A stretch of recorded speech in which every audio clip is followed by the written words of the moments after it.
noite. Vamos para a terceira parte desse capítulo 2, que fala sobre a origem da vida. Espero que seja a última parte. Na última parte a gente falou sobre a hipótese autotrófica e no final a gente falou sobre os organismos que começaram a respiração aeróbica. E aí, uma das estruturas iniciais que fala dessa estrutura de liberação de oxigênio aconteceu em grande parte pela ação de cianobactérias. E temos ainda esses fósseis que são os mais antigos relacionados com o registro da vida no planeta e que tem uma datação de aproximadamente 3,5 bilhões de anos atrás, e eles formam essas colunas de estruturas rochosas sedimentares que foram acontecendo pela atividade microbiana. Então, esses organismos que liberaram em grande quantidade, pelo processo principal de fotossíntese, uma grande quantidade de oxigênio na Terra.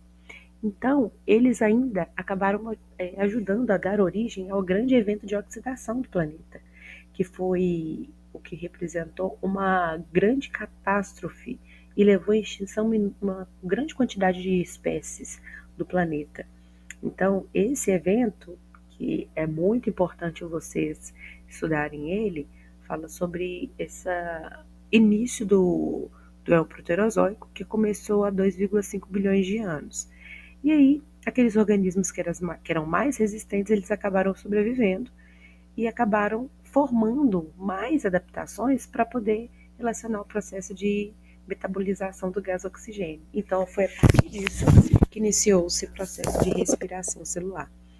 Dessa estrutura de respiração celular, é importante, então, a gente falar sobre uma grande quantidade de estruturas que foi se formando. Bom, e aí a gente acaba falando um pouquinho sobre a estrutura evolutiva da célula eucariótica, principalmente porque a célula eucariótica ela tem um material genético que é formado dentro da estrutura nuclear. Então, eu tenho uma membrana que consegue revestir esse núcleo e eu tenho uma molécula de material genético. Já a estrutura procariótica, ela não tem essa membrana. Portanto, algumas estruturas organelares, elas ficam mais dispersas nesse citoplasma. E uma das hipóteses é que, principalmente a mais aceita no meio científico, que é a proposta feita pela Margulis, que é o processo da endossimbiose, que fala de duas organelas mais complexas, que são os mitocôndrios e os cloroplastos, que aconteceu a partir principalmente do processo de englobamento de uma partícula procariótica de uma célula eucariótica. E ela, ao invés de ser totalmente consumida por ela, ela começou a ter uma relação com ela, começou a viver dentro dela de uma forma mais complexa. Então, metabólica, né? Então, eles começaram a se relacionar, começaram a se ligar, e uma depois não conseguiu sobreviver sem a outra. Então, vários experimentos comprovam, principalmente, que é incapaz, que a célula eucariótica ela não consegue sobreviver se ela não tiver a mitocôndria.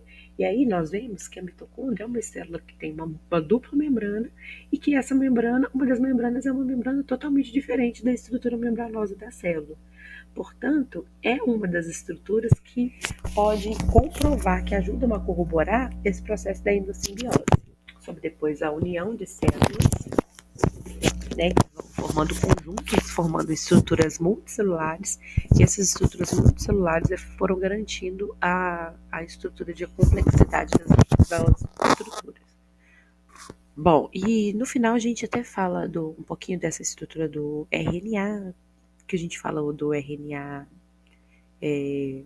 do dogma central da biologia, que aí a gente fala do processo de transcrição, da tradução, do RNA mensageiro, do RNA ribossômico, e aí é sempre importante lembrar isso, porque é para compreender a expressão gênica a partir da estrutura fenotípica que todos os organismos apresentam, ok?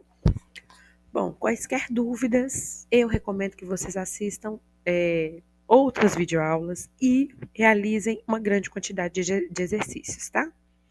Gente, bons estudos e boa prova!